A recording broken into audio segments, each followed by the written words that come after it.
Ang kwentong ito ay hango sa totoong buhay. Mula ito sa isa nating kabayan na itago na lang natin sa pangalang Remus. Walang eksaktong taon, probinsya ng Mindanao. Minsan ang lakas ng isang tao o nilalang ang nagiging dahilan ng pagkaligaw ng landas. Ito ang naging kwento ng tampok nating karakter mula sa angkan ng mga Subanin. Kilala sa kanyang tribo bilang malakas na mandirigma. Wala ni isa sa kanyang mga kasabayan ang nakatalo sa laban. Kahit pa ang mga nauna sa kanya, natatakot na lumaban dahil sa angking bilis. May kakaibang biyaya ang binata mula sa kalikasan at ito ang kinakatakutan maging ng mga nilalang at elementong nasa paligid. Ngunit dahil sa taglay na lakas, naging mataas ang tingin ni Remus sa sarili, bagay na kinainisan sa kanya ng marami, hanggang sa nagpasya ang mga nakakatanda sa kanilang baryo na bigyan siya ng aral. Remus, ipinatawag ka ng lupon ng mga nakakatanda para ipalam sa iyo ang pasya ng nakararami. Masyado ka nang nagiging mayabang, mapagmataas, walang pakundangan sa pagsasalita. Wika ni Ulang Miyong. Kasalanan ko bang mahina ang mga kasabayan ko? Pero sige, kung ano man ang maging parusa nyo sa akin, tatanggapin ko. Tugon ni Remus. Napagpasyahan ng lupong ito na palayasin ka sa nayon. Hindi ka makakabalik hanggat hindi mo natututunang ibaba ang iyong sarili. Palayasin? At bakit naman? Dahil ba mas malakas na ako kaysa sa inyo? Nakakatawa. Bakit hindi nyo na lang aminin na ayaw nyong malamangan? Biglang tumayo ang isa sa mga kasapi ng lupon, si Tandang Fabio, ang lolo ni Remus. Talagang sumusobra na ang ugali mo, Remus. Hindi ka pinalaki ng iyong ama para sumagot ng ganyan sa lupon ng mga nakakatanda. Pasensya ka na, lolo. Pero sinasabi ko lang naman ang salubin ko.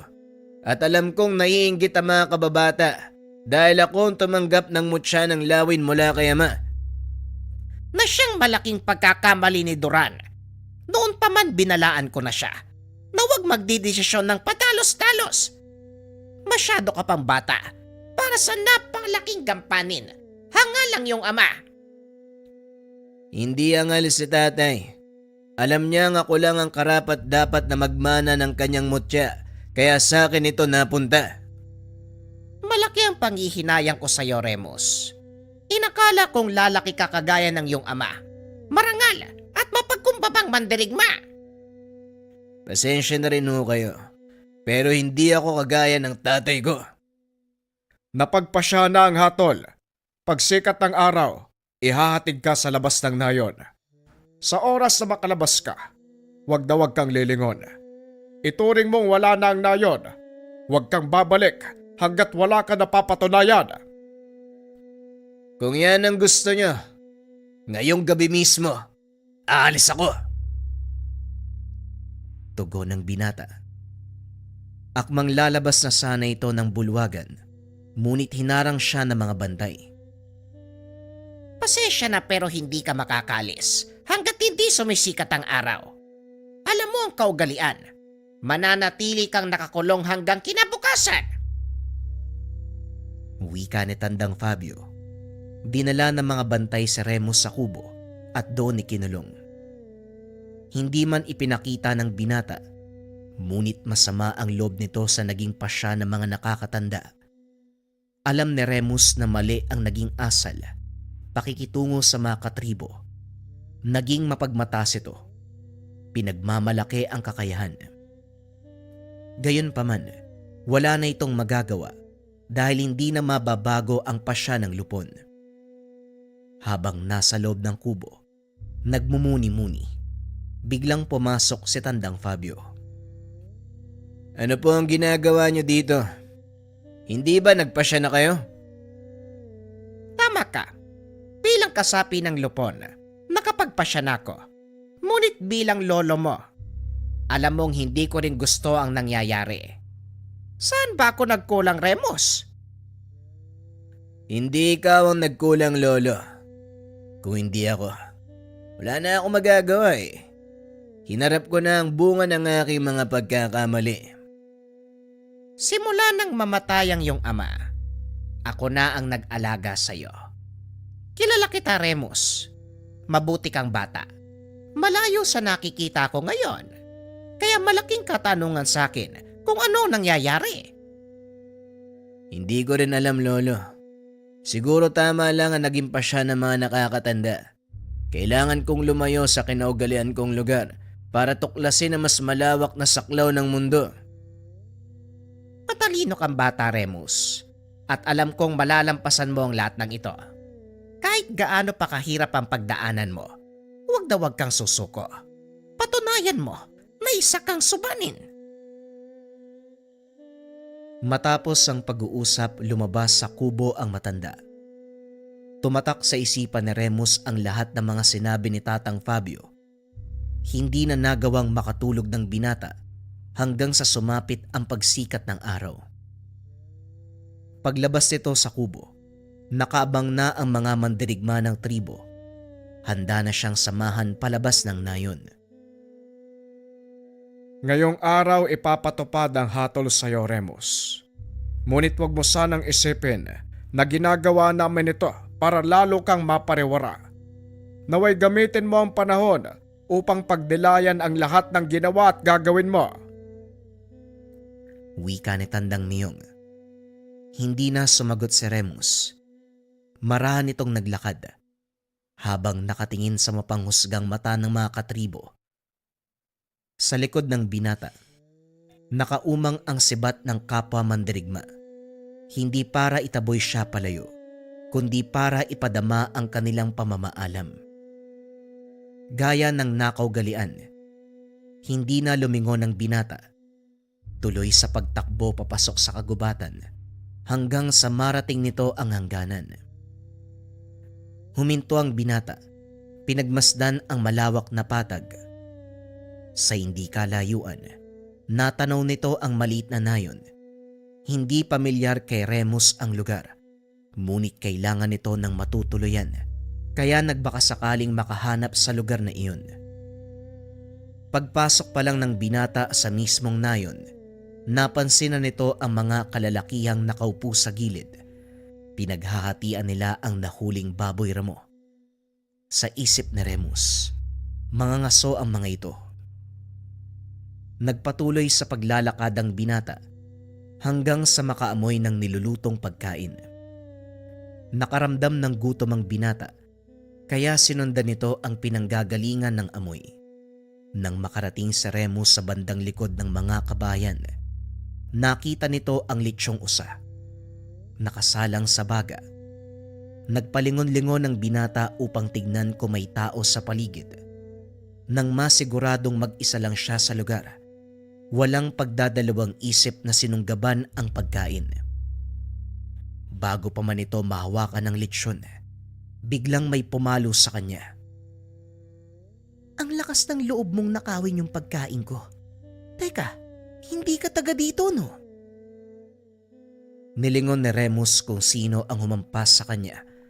Nakita ang isang dalaga na may hawak na kapirasong kawayan. Masakit yun eh. Hindi mo naman kailangan mamalo. Malay ko bang sa'yo yung pagkain na to? At oo, hindi ako taga rito. Tugon ni Remus habang hinihimas ang batok. Masamang magnakaw ng hindi sa'yo kaya nararapat lang ang ginawa ko. Napakadamot mo. Diyan ka na nga. Akmang lalakad na sana palayo ang binata nang bigla itong tawagin ng dalaga. Teka, sandali lang. Hindi ko kayang ubusin yung usa. Halika, saluhan mo ko. Hindi bale na lang. Kainin mo yan mag-isa mo. Kunwari ka pa. Alam kong gutom ka rin, Halika na. O sige na nga. Dahil pinalo mo ako sa likod, Tatanawin kong pagingi ng paumanhin ng alok mong pagkain. Kasalanan mo din naman eh. Kaya bakit ako hingi ng paumanhin? At saka ayoko lang masayang yung pagkain oh, kaya kita inaalok. Bahala ka, basta ako nagugutom na ako. Pinagsaluan ng dalawa ang litsyong usa. Habang kumakain napansin ng dalaga ang kasuotan ni Remus. Batay sa damit mo, isa kang subanin. Hindi ba lumalakad kayong magkakasama? Anong ginagawa mo dito mag-isa? Subanin ako noon, pero simula kaninang umaga hindi na. Wika ni Remus. Kaso nga lang sadyang makulit ang dalaga. Ha? Anong ibig mong sabihin? Mahabang kwento at ayokong pag-usapan. Kaya pwede ba kumain ka na lang? Ang gaspang ng ugali mo ah. Kaya ka siguro iniwan ng... Hindi na naituloy ng dalaga ang sasabihin dahil biglang binunot ni Remus ang patalim sa kanyang bewang. Itinutok sa leeg nito. Sige, ituloy mo. Sisiguraduhin ko sa'yo na yan na ang huling katagang sasambitin ng matabil mong bibig. Kaso nga lang, walang takot na naramdaman mula sa dalaga. Sa halip ay tumawa pa ito. Masyado ka namang mainit. Oo na, hindi na ako magsasalita. Ibaba mo nga yung laruan mo. Mamaya makasugat ka pa eh. Muling itinago ng binata ang patalim at tumayo. Maraming salamat sa pagkain. Mauna na ako. Kailangan ko pang humanap ng matutulugan. Matutulugan? Bakit hindi ka na lang sumilong sa ginawa kong kubol? Bukas ka na magpatuloy, medyo madilim na ang langit oh. Siguradong babagsak ang ulan at isa pa palubog na ang araw. Sige ka, maraming nagkalat na nilalang sa gubat. Gusto kang gawing hapunan. Tss, ako pa ang tinakot mo. Kung sa bagay, hindi mo ako kilala. Muling naupo ang binata sa tabi ng dalaga. Natawa ito at lalong inasar si Remus. Kung hindi ka takot, bakit hindi ka tumuloy? Ano kasi, ayoko sa ulan. Malamig sa balat. Oo nga, ayoko mabasa. Ikwento mo sa pagong. Wana nga pala. Wana, anong ibig sabihin nun? Mangmang, Wana ang pangalan ko. Ikaw anong pangalan mo? Wana ang pangalan mo. Remus naman sa akin. Ikinagagala kitang makilala, Remus. O siya, magpahinga na tayo. Maagang natutulog yung mga tao dito. Baka pagkamalan tayong magnanakaw eh. Naiga ang binata malapit sa ginawang siga. Pinagmamasdan nito ang mga bituin. Bumalik kay Remus ang masayang araw na kasama ang mga katribo. Hindi nito namalaya na tumulo na ang luha sa mata. Huy! Bakit ka umiiyak? Anak ng kabayong gala. Bakit ka ba nang gugulat? Hindi ako umiiyak. Naluluwa lang ako dahil sa mga bituin. At saka anong ginagawa mo dito? Doon ka nga sa loob ng kubo. Kababae mong tao eh. Alam mo Remus, hindi bagay sa'yo magsungit ha. Malayo sa itsura mo yung pinapakita mong ugali. Matulog ka na. Umalis din ako sa amin. Meron akong gustong patunayan eh. Kahit babae ako, kaya kong mamuhay nang hindi umaasa sa mga kalalakihan. Ang sabi ko Hindi na ituloy ng binata ang sasabihin. Nakita nitong nakapikit ang dalaga habang nakaiga sa kanyang tabi. Tumulo ang luha nito. Alam ni Remus, mabigat ang pinagdadaanan ni Wana. Ako naman, umalis na yon bilang parusa. Parusa? Anong ginawa mo? Naging mapagmataas ako eh. Masyadong mababa ang naging tingin sa mga katribo at minsan nakakapagbitaw ng hindi magandang mga salita, lalo na kapag nagkakamali sila. Hindi na nakakapagtaka. Napakasungit mo kasi. Ako naman ayoko mamuhay sa kaugalian ng aming tribo. Umaasa ang lahat sa mga lalaki na kung tutusin, may kakayahan naman kami mga babae. Mamuhay kahit walang tulong yung mga kalalakihan. Mapagmataas ka din pala kagaya ko eh. Siguro nga pinag-adya ng may lika na magsama tayo. Huwag ka masyadong magpakampante ha. Bukas maghihiwalay na tayo. Ngayong gabi lang dahil kailangan mo ng masisilungan. Ewan ko lang ha. Pero maiba ako. Saan mo balak pumunta? Kahit saan. Kanluran, silangan, kung saan ako dali ng mga paa ko. Baliw ka nga. Paano kaya kung... Muling naputol ang sasabihin ng binata. Nakita nito. Tulog na ang dalaga. Tinanggal ni Remus ang balabal upang ipangtakip sa katawan ni Juana matapos ay lumipat ito ng higaan. Kinabukasan nagising ang dalawa sa ingay ng mga kalalakian. Dali-daling tumayo si Remus. Ngunit naramdaman nito ang malamig na dulo ng sibat sa kanyang likuran. Huwag ka nang magtangkang lumaban. Anong ginagawa niyo sa lugar na to? Malaking pagkakamali ang pagtutok mo ng sibat sa likod ko, Ginoo. Sagutin mo ang tanong ko. Kung ayaw mong tumarak ang sibat na to sa katawan mo. Ulitin ko ha. Malaking pagkakamali ang ginagawa mo. Kung ako sa'yo, ibababa ko ang sandata ko at makikipag-usap ng maayos. Aba, tinuutusan mo ba ako? Hindi mo ba ako kilala? Ako ang punong mandirigma ng nayong ito. Ay nako, kaya ayoko nakikipag-usap eh. Biglang nawala ang binata sa paningin ng mga naroon. Nang muli itong magpakita, nasa likod na siya ng lalaking may hawak ng sibat. Nakatutok ang patalim sa leeg habang nakangiti. Paano ko napunta dyan? Hindi mo na kailangan malaman. Ngayon sabihin mo sa mga kasama mo, pakawala ng kasama ko. Sumunod ang mga kalalakian. Matapos ay tinulak ni Remus ang lalaki. Napadaan lang kami sa nayong ito. Nagpahinga sandali. Wala kaming masamang intensyon o anuman. Kung ganun, bakit hindi mo kagad sinabi? Para namang makikinig ka kung sasabihin ko sa'yo. Kung totoo ang sinasabi niyo, maaari ka bang humarap sa aming pinuno?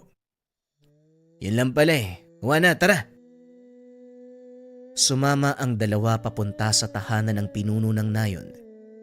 Pagdating, nakita ni Remus ang matipunong lalaki. Pamilyar sa kanya ang taong iyon. Sa nakikita ko, ikaw binata ay mula sa angkan ng mga subanin. At ikaw naman dalaga, mula sa tribo ng Tagbanwa. Anong ginagawa niyong magkasama? Tama ka. Mula nga ako sa angkan ng mga subanin. Kung di ako nagkakamali, ikaw si Pinunong Sampinit. Paano mo kong nakilala? Ako ang panganay na anak ni Sulak, apo ni Fabio, ikalimang pinuno ng mga subanin. Minsan tayo nagkasama sa isang gubat para mangaso. Natatandaan kita. Pero paslit ka pa lang ng mga panong iyon. Kumusta ang iyong ama? Wala na si ama. Muling naibalik ang pamumuno sa aking lolo Fabio nang mamatay siya. Kung ikaw ang panganay na anak, bakit hindi ikaw ang humalili kay Sulak? Hindi ako karapat-dapat. Marami pa akong dapat patunayan. Ngayon, kung inyong mamarapatin, Punong Sampinit, kailangan na naming magpatuloy sa paglalakbay. Bakit hindi muna kayo manatili para mananghalian? Magpapahanda ako ng maraming pagkain bilang pagsalubong sa aking mga panauhin. Paumanin, Punong Sampinit, ngunit maling tao ang pag-aalayan nyo ng piging. Salamat na lang ho. Mauna na kami ng aking kasama.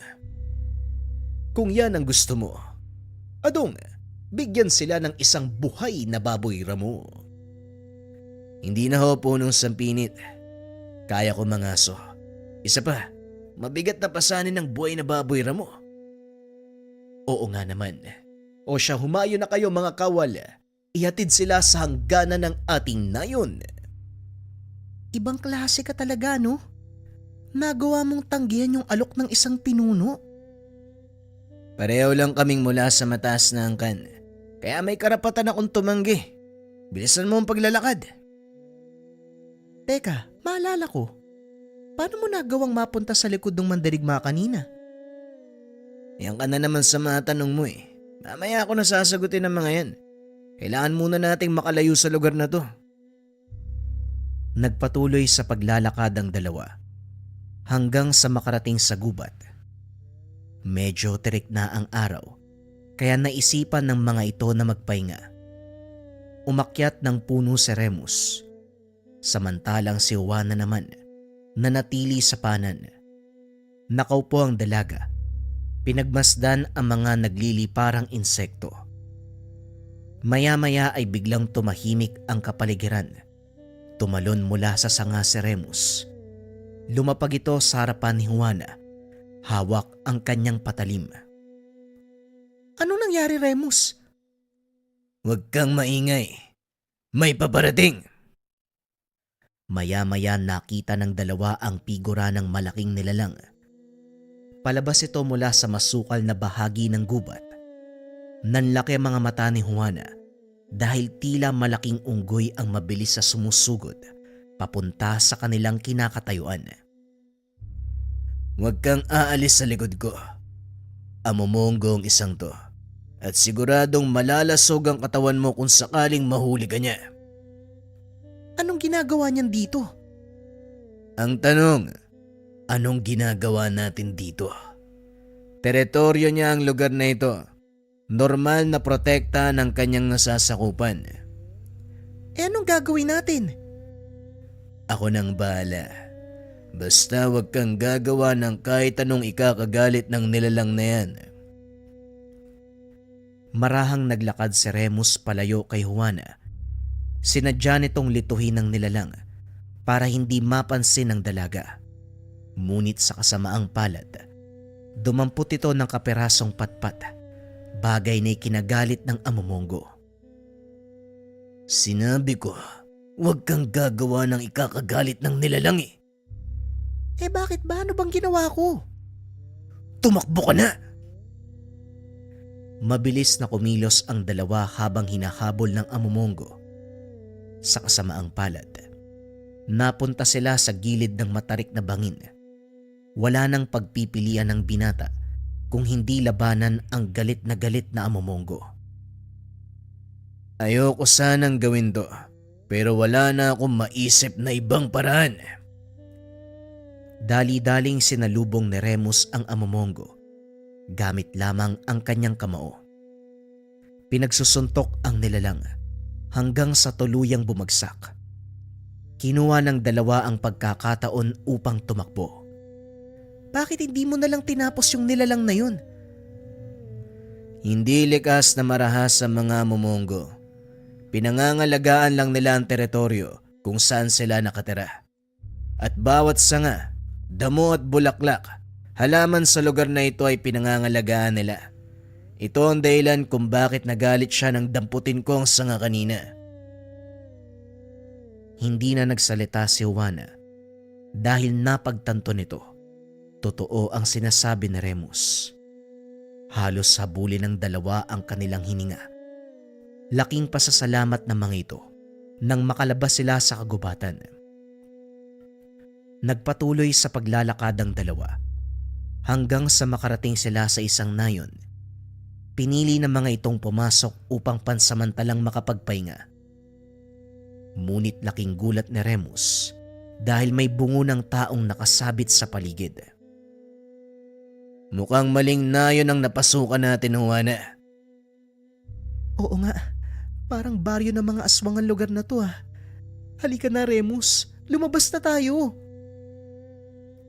Babalik na sana ang dalawa sa pinanggalingan nang bigla silang harangin ng mga tao. Kakaiba ang kulay ng balat ng mga ito. Nanlilisik ang mga mata. Ang iba ay naglalaway pa. Pilit hinahawakan ng mga ito si Juana.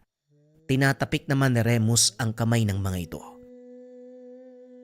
Mukhang tama ang sinabi mo, Juana. Baryo nga ng mga aswang na napasok natin.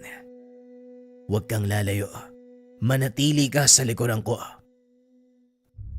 Inilabas ng binata ang patalim.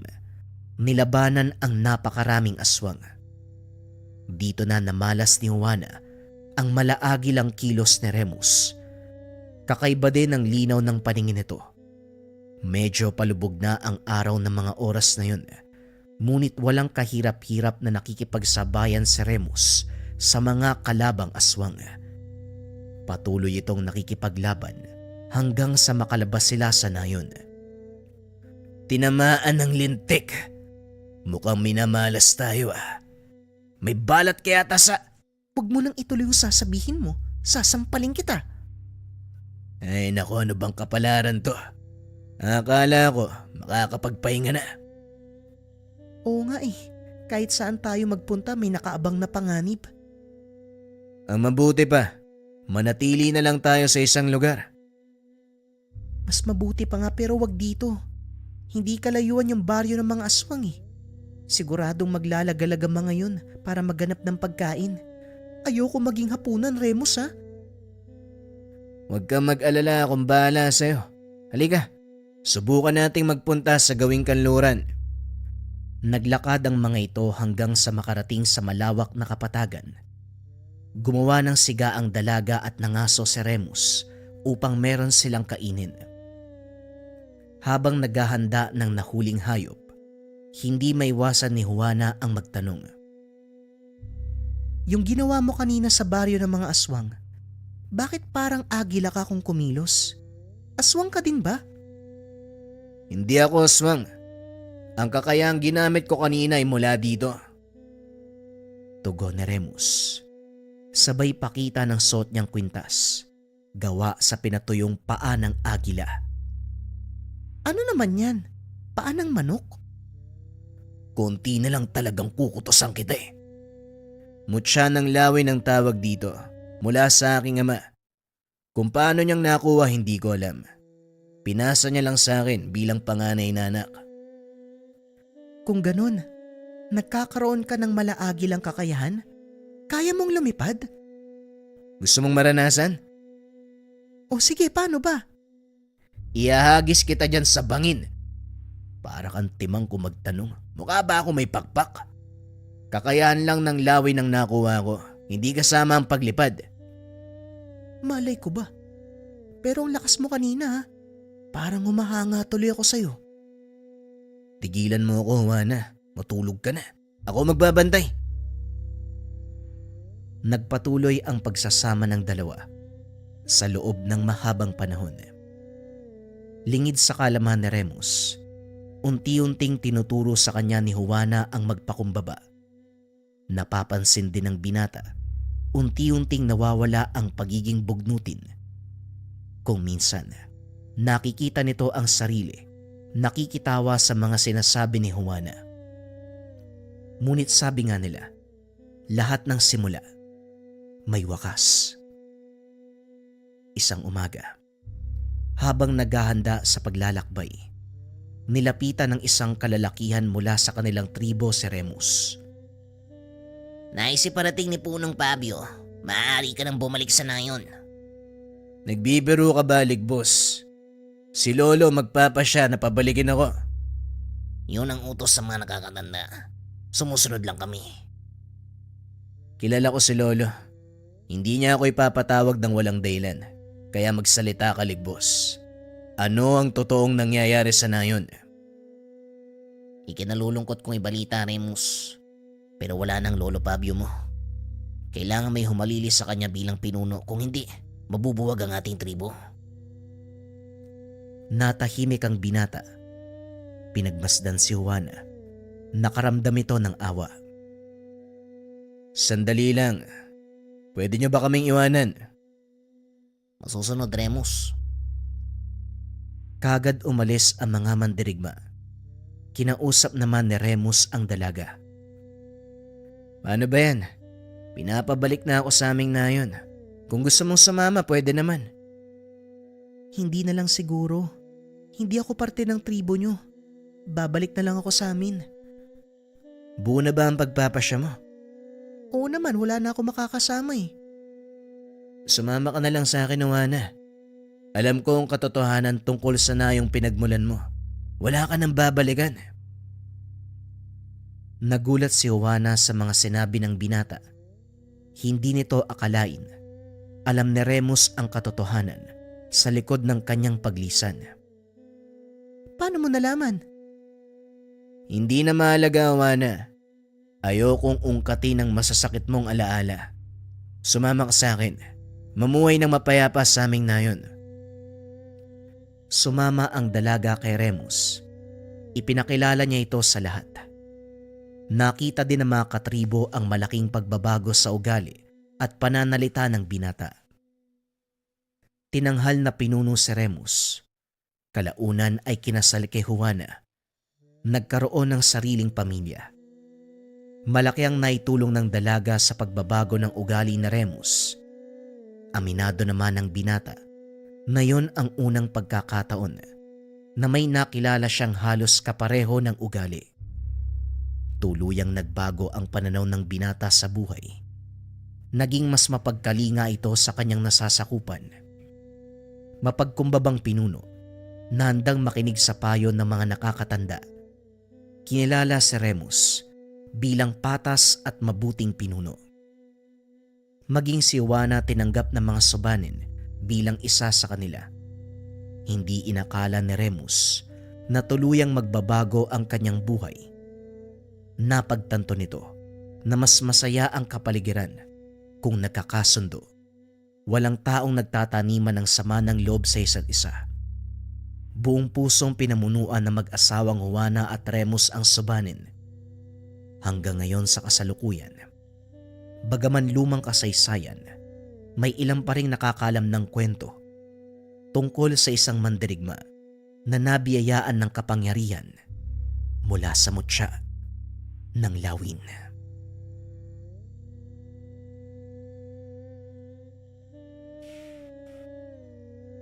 Ang kwentong ito ay hango sa totoong buhay. Mula ito sa isa nating kabayan na itago na lang natin sa pangalang Gimbo. Taong 1989, probinsya ng Bohol. Hindi mapakali si Giler habang pabalik-balik ng lakad sa harapan ng pintuan. 10 oras na ng gabi pero wala pa ang kapatid na si Gimbo. Hindi naman ito ang unang pagkakataon dahil sa lahat ng lakad ay matagal nakakauwi. Hindi ito ang kinabahala dahil ang mas kinakatakutan ay ang pakikipagsapalaran ni Gimbo sa mga nilalang katulad ng aswang. Sa katunayan, isa siyang antingero na tinutugis ang bawat halimaw na mababalitaan nasa lugar man o karatig bayan. Matagal na itong ginagawa. Lihim nung una dahil walang ideya si Giler. Nalaman na lang nung minsang nasaksihan ang inkwentro. Hindi kasi nagpaalam kung saan lugar pupunta eh. Sana nasundo kita. Pag uwi mo marami ka na namang pasa. Kuya kasi, kung makasaba ka sa laban, akala mo pusa ka na maraming buhay eh. Wika ni Giler. Napapalakas ang pagkamot sa ulo sa inis. Ilang sandali pa, sinalubong ang kapatid ng matanaw sa labas. Oh, anong oras na gising ka pa? Ilang beses ko bang sasabihin sa'yo? Mauna ka sa pagtulog. Walang oras yung pag-uwi ko eh. Mapupuyat ka na naman yan eh. May pasok ka pa bukas. Tugon ni Gimbo. Kuya, ako ka mong dapat magtanong. Anong oras na oh? Sandali nga, may sugat ka ba? Nagdurugo yung balikat mo oh. Akma sanang hahawiin ni Giler ang damit ng kapatid upang masuring mabuti ang bahaging iyon. Kaso nga lang mabilis itong umiwas. Wala akong sugat. Hindi sa akin galing ang dugo na to. Sa kalaban yan. Napaaway ako habang pauwi kaya natagalan eh. Ang hirap kasing itumba ng nilalang eh. Pero ayos din naman. Nailibing na. Yang ka na naman kuya eh. Sumasaba ka na naman sa mga nilalang na yan eh. Bakit ba kasi hindi ka nalang umiwas? Sa susunod mapapahama ka na dyan. Hindi natin alam kung kailan ka puprotektahan ng tangan mong bertud. Yung albularyo nga sa kabilang bayan. Yung matanda na namamatay sa inkwentro. Oh. Partida marami nang alam yun ha. Bago sinagot ni Gimbo ang katanungan ng kapatid, pumasok muna sila ng tahanan. Doon pinag-usapan ang mga bagay-bagay. Tama ka. Si mga pong ang nasawing albularyo sa nangyaring inkwentro nung nakaraang linggo. Ang sabi ng mga kapitbahay, matagal nang may umaligid sa tahanan ng matanda eh. Walang nakalam ng eksaktong oras, pati araw kung kailan naganap. Nakita nila yung albularyo na wala ng buhay. Nakatihaya pa sa paanan ng hagdan. Nangingitim ang katawan, pugot ang ulo. Kung hindi napada ng isang magkakahoy, walang makakatuklas. Tignan mo na kuya. Alam ko naririndi ka sa akin pero hindi ako magsasawang magpaulit-ulit sa'yo. Mas malalim na yung kaalaman nun sa'yo oh. Ikaw pa kaya kuya, ilang taon ka pa lang oh. Baka naman pwede mo nang itigil yan. Kailangan ba talaga kapag meron kang bertud, kikilos ka para manugis ng aswang? Siguro naman pwedeng hindi. Natawa si Gimbo sa sinabi ng nakababatang kapatid. Matanda siya ng mayigit 10 taon, pero parang si Giler ang panganay dahil sa inaakto. Pwede naman ang sinasabi mo. Pero madrama ang tungkulin ng manunugis eh. Hayaan mo. Aalagaan at ingatan ko mabuti ang sarili ko sa oras ng inkwentro. Walang mangyayaring masama sa kuya mo. Ako pa ba? Seryoso yung usapan natin, nagagawa pang maghambog. Ayos naman ako. Nakita na kitang nakauwi eh. May pagkain sa mesa. Pagtiyagaan mo na lang yung niluto ko, yun lang naman yung meron tayo eh. Mauna na ako sa pagtulog, baga pa yung pasok ko. Nagpunta ng kusina si Gimbo. Hindi para kumain, kundi para magtimpla ng kape at tumithit ng tabako. Magmula nang magkaroon ng tangan, madalang na lang makaramdam ng gutom. Palagi siyang nauuhaw, kung kaya't inumin ang nilalantakan. Hindi alak kung hindi tubig o kape. Bihira lang din antukin. Walang kapaguran. Kaya kahit sa gabi gumagawa ng mga bagay-bagay, depende sa maisip. Katulad ng pagkukumpuni ng mga sirang gamit. Minsan naman gumagawa ng bangko gamit ang kawayan. Walang nabubulabog kahit mag-ingay ng mag-ingay dahil nasa kalagitnaan ng malawak na palayan ang kanilang tahanan. Pagkatapos magkape, lumabas si Gimbo at tinanaw ang taniman. Maliwanag ang buwan ng mga sandaling iyon, kaya naaninag ang nasa paligid. Hindi nagtagal. Anino ng tao ang nakita sa kalayuan. Kahit may distansya, sigurado sa nakikita dahil isa ito sa kakayahan ng tangan. Hinayaan lamang sa pag-aakalang lasing na ginabi sa daan. Madalas may nakakatulog na lasenggo sa palayan. Pero nang balikan ang tingin, hindi tao, kundi aswang. Walang pagdadalawang isip na kumaripas ng takbo. Hindi hinayaang makatakas ang nilalang. Hinabol ito hanggang sa maabutan. Bumungad ang takot ng nilalang nang maramdaman ang presensya ni Gimbo. Naaamoy ko pa ang dugo ng tao sa'yo.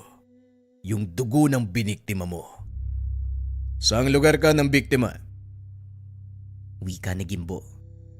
Inihanda na ang panabas. Hindi sumagot ang nilalang. Salip nag-intay ng pagkakataong tumakas. Panay ang pag-atras nito habang nasa manunugis ang tingin. Binabantayan ang bawat galaw upang madaling makaiwas kung sakali. Kaso nga lang nabasa ni Gimbo ang ganitong kilos. Isang kurap lang. Lumatay sa katawan ng aswang ang talim ng panabas. Nag-iwan ng mahabang sugat mula sa mukha hanggang sa tiyan. Kamuntikan pang mahati ang katawan nito. Ang pangit ng laban ngayon. Hindi man lang ako pinagpawisan.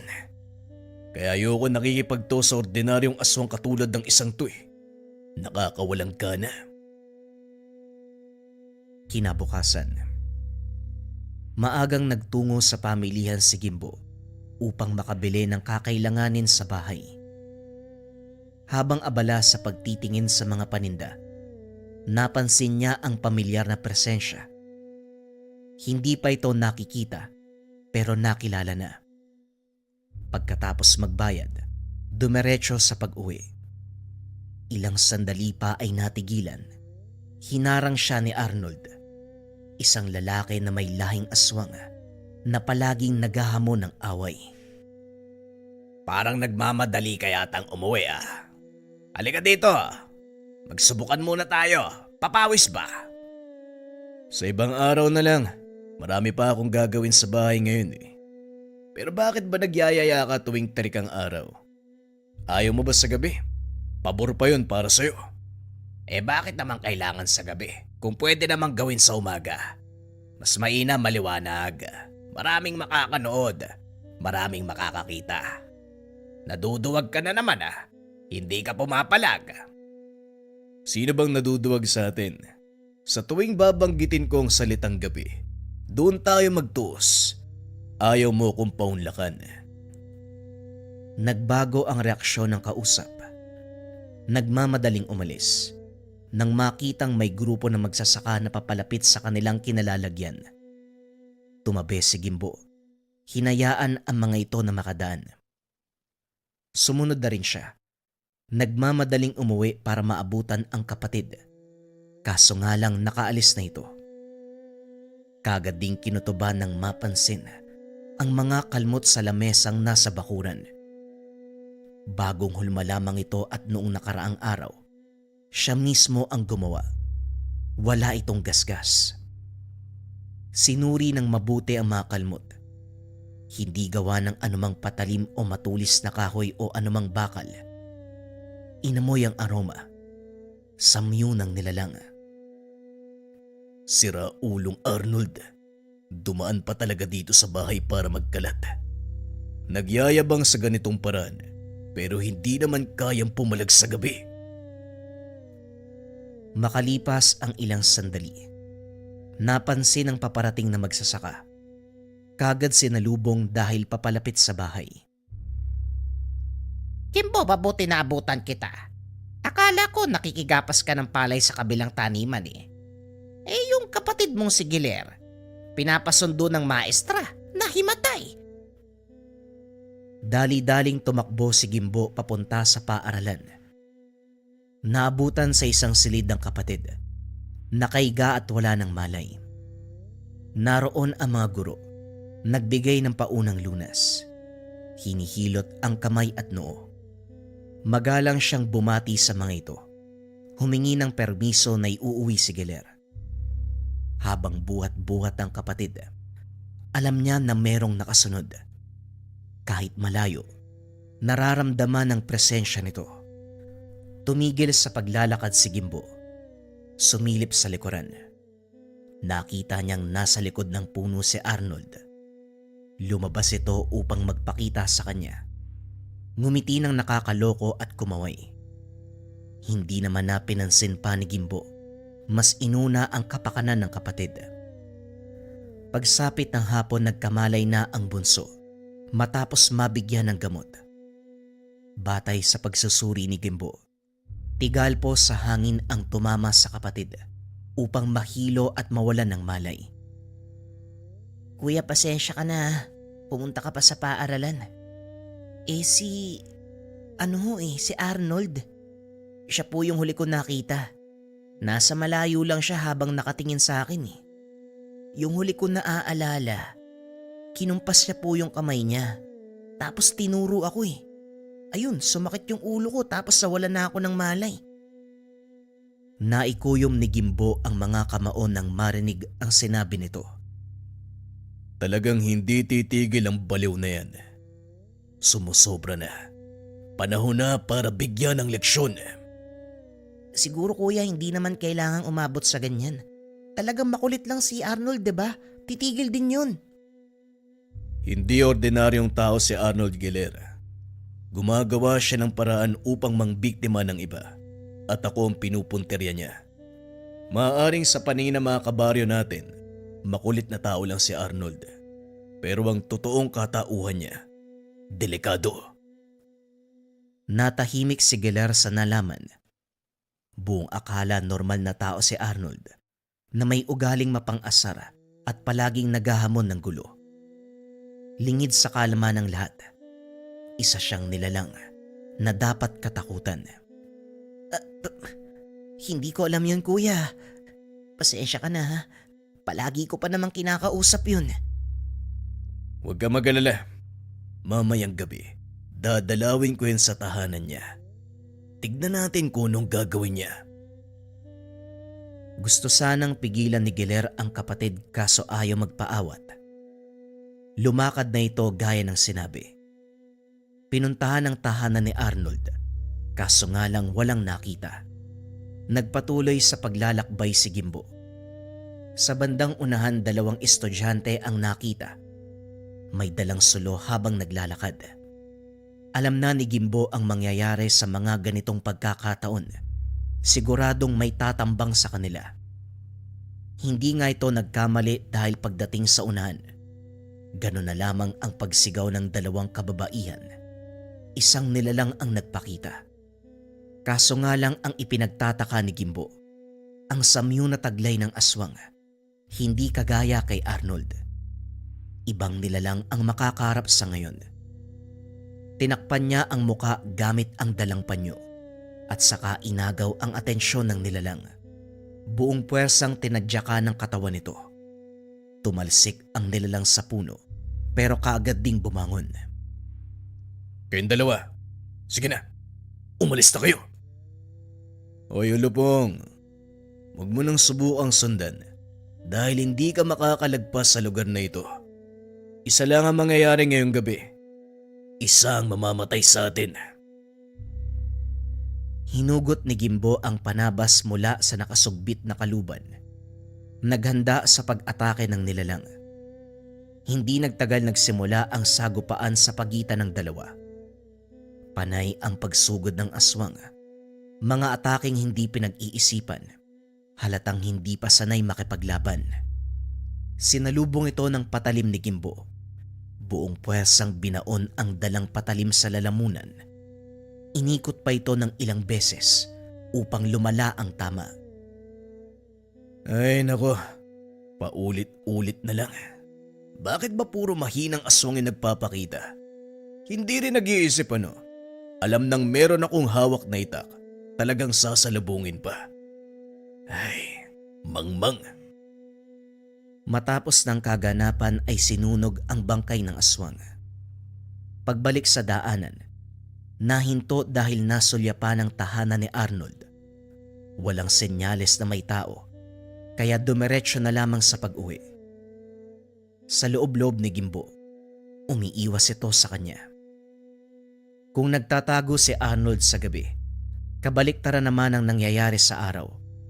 Siya pa ang may ganang pumunta sa tahanan ni Gimbo upang magamon. Una nitong kinulit si Geller. Umalis ka na nga dito. Alam ko na yung totoo mong pagkatao, sinabi ni Kuya Gimbo sa akin. Hindi mo na ako madadaan sa salita mo. Kilala na kita. Wika ni Geller habang nakasilip sa nakasiwang na pintuan. Nasaan yung kapatid mo? Ilabas mo yung pinagmamayabang mong kuya. Balita ko nahanap pa ako noong gabi O nandito na ako ngayon. Bakit hindi siya magpakita? Giniba ni Arnold ang mga kagamitan sa bakuran. Winasak ang mga lamesa at upuan. Gayon din ang bahagi ng dingding. Natigil lang nang marinig ang sigaw ni Gimbo. Nakigapas lang ako sa kabilang taniman. Nanggugulo ka na rito. O nandito na ako. Anong kailangan mo? Inilapag ang kargang sako ng palay at saka hinugot ang panabas.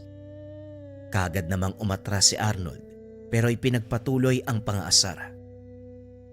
Hindi mo ako madadaan sa paninindak mo. O sige, simulan natin ang laban. Tirik na tirik ang araw. O ano? Wala kang gagawin ano? Yan ang gusto ko. Manigas ka sa Ines. Wika ni Arnold. Patuloy sa pagtawa habang dahan-dahang binabaybay ang daan palis ng lugar. Nasundan na lamang ng masamang tingin ni Gimbo. Kuya, bakit hindi mo ba kayang labanan yan? May problema po ba sa ganitong oras? Hindi ako pwede magpakampante, Gilera. Ang bisa ng gamit ko, aktibo sa gabi. Sa umaga alam niyang mahina ang aking tangan. Pero hindi rin siya sigurado, kaya hindi naglalakas loob na lumusob yan si Arnold. Talagang nang bibwisit lang yung isang yan. Tinatansya niya ang bawat galaw. Tinatansya ang lakas ko. Isang pagkakamali lang, mapapatay ako ng taong yan. Mapangasara, tuso kung titignan. Pero matalino ang pamamaraan ni Arnold. Nang mga sumunod na araw, nagtaka si Gimbo dahil hindi nagpaparamdam si Arnold. Ang sabi ng nakakita, umalis ito sakay ng isang bus patungo kung saan. Walang nakaalam ng pupuntahan. Nakahinga ang antingero dahil sa wakas walang manggugulo. Naibuhos din ang buong oras at atensyon sa paggagapas ng palay. Sumasama siya sa mga magsasaka tuwing umaga at sa gabi. Nakikiramdam sa paligid. Rumeresponde sa mga taga-sityo. Nang mabalitaan ng kaganapan sa kabilang baryo, dali-daling pinunta ni Gimbo. Nalaman ang mga alagang kalabaw ng kakilala. Dinali ng nilalang. Sa bilang na 10, isa na lamang ang natira. Ang usap-usapan, isang estranghero ang umaaligid bago nangyari ang pambibiktima. Humingi ng abiso si Gimbo na matignan ang katawan ng mga hayop. Sa pagsusuri, naamoy niya ang samyo ng aswang. Hindi na gaanong malakas ang kapit. Swerteng naabutan bago mawala. Bakas din sa pamamaraang ginamit, bagay na nakita na noon. Sa isip niya, nasa hanay ng lahi ni Arnold ang aswang na sumasalakay dahil sa paraan ng pagpatay. Gimbo, ano ang nakita mo sa katawan? Sana may ideya ka. May tiwala ko sa'yo. Iaasa ko ang pangyayaring ito. Diyos ko, pinaghirapan kong pag-ipunan para makabili ng maraming kalabaw, tapos mamamatay na lang ng ganito. Wika ni Mang Abyok. Kumpirmado, Manong. Aswang ang dumali sa mga kalabaw mo. Huwag kayo mag-alala. Hahanap ako ng paraan para makatulong. Pagkatapos ng pag-uusap, nagpaalam si Gimbo. Bumalik sa tanimang ginagapas. Sa pagpapatuloy ng gawain, hindi nakaligtas ang bakas ng mga yapak at paghawi ng mga palay sa gitnang bahagi. Hapon na ng mga sandaling ito, nakauwi na ang mga kasamang magsasaka. Siya na lamang ang naiwan dahil may tinatapos. Walang ibang tao sa paligid. Nagkaroon ng pagkakataong suriin ang mga bakas. Mula sa lupa hanggang sa dahon ng mga palay, naaamoy ni Gimbo ang samyo ng aswang. Katulad ng kumapit sa katawan ng mga kalabaw, napakunot ang noo na may naalalang kaparehong amoy. Upang masiguradong hinala, nagpagabi sa taniman, nagbabaka sakaling bumalik ang nilalang sa lugar. Sa kubo nakaabang habang nagmamasid sa paligid. Humigpit ang kapit sa dalang panabas. Ilang sandali ang lumipas. Naaninag sa unahan ang lalaki naglalakad. Masyadong maliwanag ang buwan kung kaya't nakilala kung sino ito. Ganun na lamang ang pagngiti ni Gimbo. Palimitong sinundan. Nakarating sa pinakadulo ng taniman kung saan nakapastol ang mga kalabaw. Pumwesto ang lalaki doon sa lugar. Nagpahid ng kung anong langis. Dahan-dahang nagpapalit ang anyo. Mula sa pagiging tao, tinubuan ng maraming balahibo, kasabay ng paghaba ng mga kuko at pagtulis ng mga ngipin. Kagad siyang sumunggab at kumalmot. kinagat sa liig. Habang maigpit na nakaamba sa likuran, humiyaw ang hayop, dahan-dahang bumagsak. Ang natirang kalabaw ay hindi matigil sa pagwawala. Ang iba ay kumaripas ng takbo matapos mapigtas ang tali. Akmang aatake sa naabutang hayop, pero natigilan nang tumama sa noo ang bato na hinagis ni Gimbo. Sa pagkakataong ito, naagaw ng manunugis ang atensyon ng nilalang. Umangil ng napakalakas. Naghanda na ito para sa pag-atake. Si Gimbo sa kabilang banda, nag-aantay na mauna ang nilalang. Hindi nagtagal nagtuos ang dalawa. Sa puntong ito, nakitaan kaagad ng pambihirang kakayahan ng aswang. Sobrang bilis ng kilos, maliksi. Hindi may pagkakaila ang taglay na lakas. Sumugod ito ng kalmot. Kumakagat din kapag nakakatsyempo. Ang mga kamay naman ay panay abot sa leeg ng antingero para sakalin. Sasakalin mo ko, kagaya ng ginagawa mo sa mga hayop. O sige, subukan mo. Sa pagpapatuloy ng laban, alam na ni Gimbo kung sino ang karap. Walang iba kung hindi si Arnold. Kahit hindi mo sabihin sa akin kung sino ka, nararamdaman ko, ikaw yan, Arnold. Akala ko umalis ka na sa baryo eh. Nandito ka lang pala sa ibang lugar. Palihim na ng bibiktima. Malas mo lang dahil nahuli kita. Buong puwersang itinulak ng aswang ang mananugis. Dahilan para pansamantalang makalayo. Malakas na angil ang pinakawalan. Muli siyang sinugod. Si Gimbo sa kabilang banda, aminado sa sarili na humanga sa bilis ng nilalang. Walang tigil sa pag-atake, kaya tanging pagsalag lamang ang nagawa. Bagyang nainis sa sitwasyon dahil lumipas na ang ilang sandali ay hindi pa rin nakabuelo. Panay ang pag-ilag dahil kung hindi iiwas ay titilapon. Nang mga sumunod na segundo, mas lalo pang nahirapan ng bilisan ng nilalang ang kilos. Ilang beses pang natumba dahil sa lakas nito. Natigil ang sandali ang sagupan. Tumigil si Gimbo. Nagabol ng hininga dahil sa pagod. Nang mga sandaling ito ay naging kampante ang nilalang. Bumalik sa anyong tao at nagsalita. Nandito na tayo, Gimbo. Nagkita tayo sa oras na gusto mo. Hindi na sana ako nag-ingat. Hindi ka naman pala ganun kalakas. Inantay ni Gimbo ang susunod na gagawin. Nang makitang kampante si Arnold, buong puwersang hinila ang itak. Hinataw sa binti ng nilalang.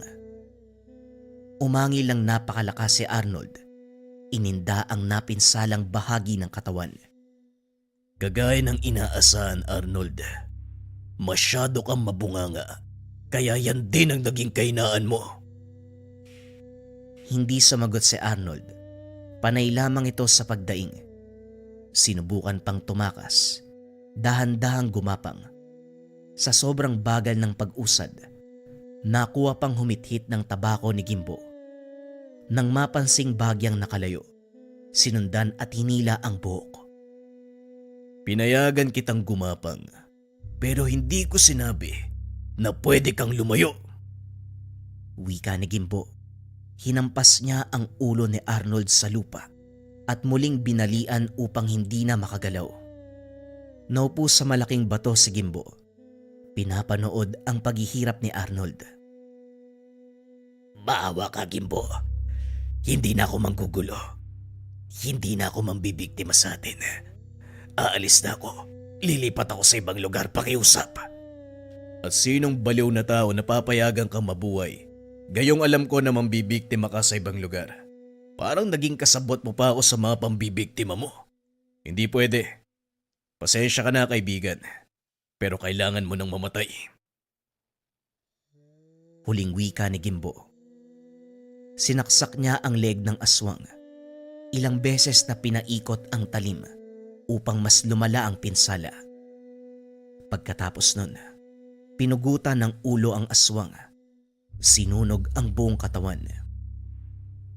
Matapos ng kaganapan, dahil ang alam ng mga tao ay umalis na ito sa lugar, walang naganap kay Arnold. Si Gimbo sa kabilang banda, nagpatuloy sa buhay. Sa umaga abala sa paghahanap buhay at sa gabi, ginagampanan ang tungkulin sa sityo. Dito lamang aktibo ang kanyang tangan sa tuwing sasapit ang dilim. Isa itong uri ng gamit na binigay ng mambabarang sa kanya.